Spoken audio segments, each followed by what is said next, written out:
اسلام کی فطرت میں قدرت نے وہ لچک دی ہے، اسلام کی فطرت میں قدرت نے وہ لچک دی ہے، جتنا ہی دباؤ گے اتنا ہی وہ ابھرے گا۔ اسلام تیری نبض نہ ڈوبے گی حشر تک، اسلام تیری نبض نہ ڈوبے گی حشر تک، تیری رگوں میں رواں خون ہے چار یار کا۔ عزیزان گرامی وقار، آج کی اس محفل پاک میں یہ چاہتا ہوں کہ جس دین متین کے ساتھ ہم وابستہ ہیں، جس سچے دین پر ہم آج قائم ہیں، اس کی جامعیت، اس کے کمال اور اس کے شمول کو میں آپ کے سامنے رکھوں کہ اسلام ہے کیا آخر، اسلام کسے کہتے ہیں۔ اور میرا یہ دعویٰ ہے، بلکہ یہ قرآن کا فرمان ہے۔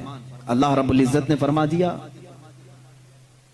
کہ دین اگر کوئی ہے تو وہ صرف اسلام ہے، اور اللہ تعالیٰ نے یہ فرمایا جو اسلام کے علاوہ دوسرا دین لے کر آئے گا قیامت کے دن وہ قبول نہیں کیا جائے گا۔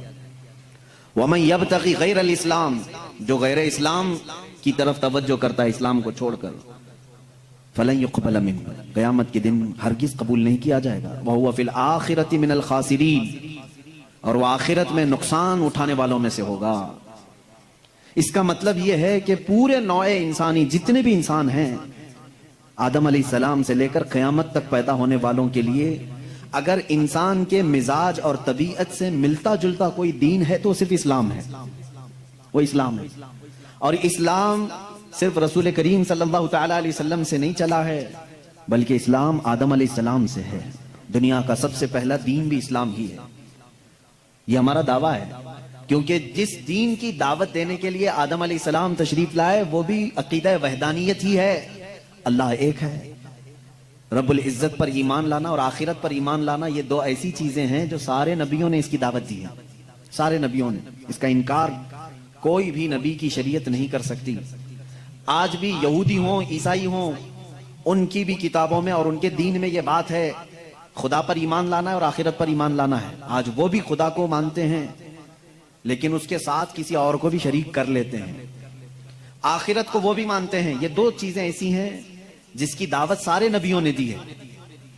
آج میں آپ کے ذہن کو قریب کرنا چاہتا ہوں، کیا ہمارے لیے یہ بات ضروری نہیں ہے کہ ہم جس دین پہ چل رہے ہیں، جس اسلام پر ہماری پوری زندگی چل رہی ہے، اس اسلام کے کمال اور اس کی خصوصیات کو بھی تو میں پہچان لوں؟ آج حال یہ ہے کہ ہم مسلمان گھر میں پیدا ہو گئے، اس لیے کبھی سوچا ہی نہیں کہ اسلام ہے کیا۔ ہونا یہ چاہیے۔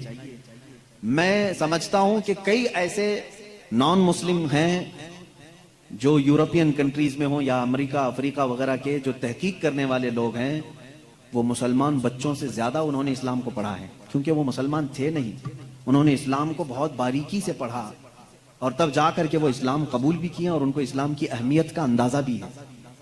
آج میں یہ باتیں آپ کے سامنے اس لیے کرنا چاہتا ہوں کہ ہمارا کوئی بھی بچہ یہ نہ سمجھے کہ کوئی ہلکا پھلکا دین ہے جو محلے سے چلا ہے۔ اگر یہ ہلکا پھلکا دین ہوتا تو 14 صدیوں تک چل بھی نہیں سکتا۔ بہت ساری جماعتیں آئیں، بہت ساری سوسائٹیاں آئیں، لیکن ان کا زمانے کے ساتھ وجود ختم ہو گیا۔ تنظیمیں، تحریکیں، کمیٹیاں، یہ سب وجود میں آتی رہتی ہیں، اور کئی دین بھی آئے، بہت سارے دین بھی آئے، لیکن وہ ان کے شخصیات کے ساتھ ختم ہو گئیں۔ اسی لیے ہم یہ کہتے ہیں کہ رسول کریم صلی اللہ تعالی علیہ وسلم کی وفات کے بعد دین اسلام ختم نہیں ہوا، بلکہ یہ بڑھتا ہی رہا، بڑھتا ہی رہا، اس لیے کہ اللہ تعالیٰ نے اس دین کو انسانوں کی طبیعت کے بالکل عین مطابق بنایا ہے۔ اس کو ایکسپٹ کرنے میں کوئی بھی اشکال نہیں ہے، کوئی یہ نہیں کہہ سکتا کہ اس میں ایسی چیز ہے، اتنی ہارڈ ہے کہ میں کر نہیں پاؤں گا۔ جیسے میں اس کی کچھ خصوصیات آپ کو بتاؤں گا۔ اسلام دین فطرت ہے۔ دین فطرت کسے کہتے ہیں جانتے ہیں آپ؟ جو ہمارے فطرت کے مطابق ہو۔ فطرت کیا ہے؟ مثال کے طور پر انسان کی فطرت ہے کھانا کھانا، آپ کھانا کھاتے ہیں، سب لوگ کھاتے ہیں، بھوک لگتی ہے انسان کو، اور وہ بھوک لگنے پر کیا کرے گا؟ کھانا کھائے گا۔ نیند لگتی ہے، یہ انسان کی فطرت ہے، سوتا ہے۔ ہنستا ہے، روتا ہے، یہ انسان کی فطرت ہے۔ یہ تمام چیزیں ایسی ہیں جو اس کی پیدائشی ہیں۔ بھوک لگنا انسان کی فطرت۔ اب اگر میں آرڈر دے دوں کہ تم دن بھر بلکہ 1 مہینے تک، 2 مہینے تک چھو بھی نہیں سکتے کھانے کو، تو اس کا مطلب کیا ہوا؟ میں نے فطرت کے خلاف بات کیا۔ انسان کی فطرت کے خلاف.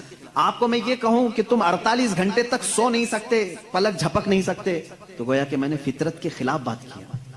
انسان کی فطرت اس کو ایکسپٹ نہیں کرے گی, کیونکہ اس کی طبیعت میں سونا ہے, آرام کرنا ہے, پیدائشی ہے. تو اسلام نے ایسا کوئی بھی حکم اپنے ماننے والوں پر نافذ نہیں کیا جو اس کی فطرت کے خلاف ہو. اس کی فطرت کے خلاف کوئی بھی حکم نہیں ہو. ہاں, لیکن دوسرے لوگوں نے فطرت کے خلاف بہت ساری چیزیں عائد کی ہیں اپنے ماننے والوں پر. اس کی چند مثالیں بتاؤں. اچھا, ایک بات میں کلیئر کر دوں اپنی تقریر سے پہلے ہی. اسلام کی خاصیت یہ ہے کہ اسلام کبھی بھی دوسرے آئے ہوئے پہلے کے دین جتنے بھی ہیں ان کو جھوٹا نہیں کہتا, چاہے وہ عیسائیت ہو, یہودیت ہو, تورات, انجیل, زبور, ان تمام چیزوں کو اسلام نے جھوٹا نہیں کہا. بلکہ اسلام کا دعویٰ تو اتنا ہی ہے کہ زمانہ بڑھتا گیا, اب کامل دین اسلام ہے. اس کا دعویٰ اتنا ہی ہے. ہم نے یہ نہیں کہا کہ اس سے پہلے جتنے آئے تھے سب غلط تھے, نہ. کبھی ہم نے نبیوں کا انکار کیا, کسی نبی کے خلاف ہم نے بات کی؟ نہ عیسیٰ علیہ السلام کے بارے میں ہم لب کشائی کر سکتے ہیں, نہ موسیٰ علیہ السلام کے خلاف کچھ لب کشائی کر سکتے ہیں. یہودی جن نبیوں کو مقدس مانتے ہیں, عیسائی جن نبیوں کو مقدس مانتے ہیں, شریعت اسلامیہ نے اگر ان کے نبی ہونے کی تصریح کر دی تو ہم اپنی جان سے زیادہ ان سے محبت کرتے ہیں. ہم ان کی توہین نہیں کر سکتے. ادنا سی بھی توہین کسی نبی کی تو اسلام سے نکل جائے گا, کسی بھی نبی کی. اسی طرح جو آسمانی کتابیں آئیں ہم ان کا انکار نہیں کرتے. تورات, انجیل, زبور, اس کا اگر تم انکار کرو گے تو کافر ہو جاؤ گے, اسلام سے نکل جاؤ گے. لیکن ہمارا اب دعویٰ اتنا ہی ہے کہ وہ اپنے زمانے کے نبی تھے, وہ کتابیں اپنے زمانے کی تھیں. اب جو زمانہ آیا میرے آقا صلی اللہ علیہ وسلم کے بعد سے لے کر قیامت تک, اس زمانے کے لیے اگر سیوٹیبل کوئی کتاب ہے تو وہ قرآن ہے, اور اگر کوئی قبول کرنے جیسا مذہب ہے تو اسلام ہے. یہ ہمارا دعویٰ ہے.